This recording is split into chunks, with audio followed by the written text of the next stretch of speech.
Bonjour à tous, aujourd'hui on va répondre à une fameuse question que beaucoup se posent ou se sont posées. Faut-il mettre des glaçons dans son whisky?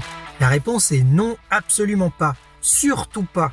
Tout simplement parce que le glaçon va inhiber votre whisky, les arômes du whisky. Il va bloquer beaucoup d'arômes à cause du froid, du choc de température qui va se passer entre votre whisky qui est à température ambiante et votre glaçon qui est très froid. Il va se créer un choc et ça va bloquer tous ces arômes, donc il faut absolument l'éviter. Alors si vous avez besoin de diminuer la force de l'alcool de votre whisky pour pouvoir le déguster plus simplement, c'est souvent pour ça que les gens utilisent des glaçons. Plutôt que faire ça, utilisez de l'eau. Tout simplement, vous allez utiliser des petites quantités d'eau afin de faire redescendre le volume d'alcool. Donc pour cela, vous n'allez pas avec directement la bouteille, hein. Vous prenez une petite cuillère ou alors encore mieux une pipette. Vous allez mettre quelques gouttes jusqu'à que vous trouviez l'équilibre entre alcool et dilution et que les arômes puissent s'exprimer le mieux possible. Il ne faut pas utiliser une eau du robinet, hein, parce que vous savez bien, l'eau du robinet est beaucoup traitée, donc vous risquez d'avoir une modification en termes aromatiques, d'avoir des arômes de chlore vraiment pas très agréables.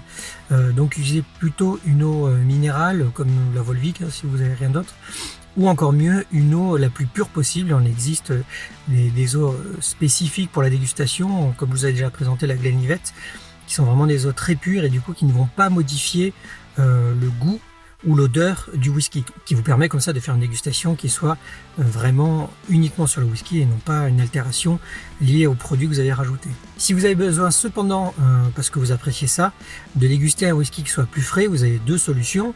La première, c'est d'utiliser des pierres à whisky, hein, ça se trouve n'importe où maintenant, sur internet ou en magasin, même chez les cavistes.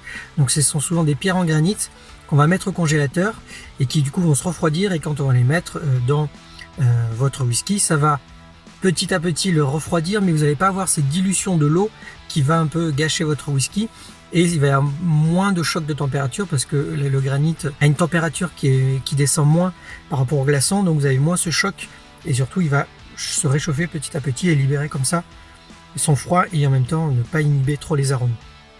Une autre solution qui est très simple: avant de la dégustation, vous mettez votre whisky dans le frigo, ça va le refroidir. Quand vous allez le servir, il sera frais, mais il va se réchauffer naturellement, tranquillement. Il ne va pas y avoir un gros choc comme avec le glaçon, ça va être petit à petit, et ça vous permet comme ça de le déguster frais, en ayant les avantages mais pas les inconvénients.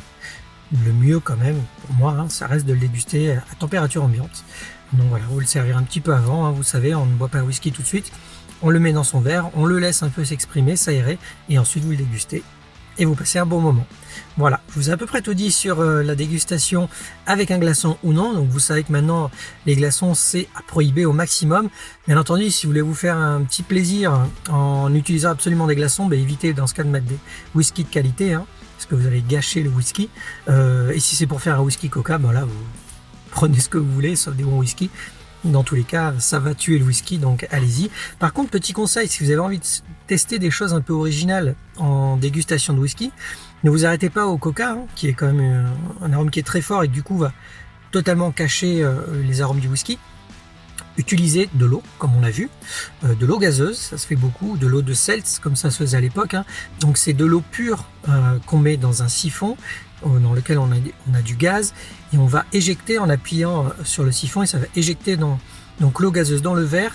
Avec cette pression, ça va faire une eau gazeuse un peu naturelle, assez forte, et du coup ça se mélange beaucoup avec le whisky. Ça se faisait beaucoup à l'époque, aujourd'hui beaucoup moins.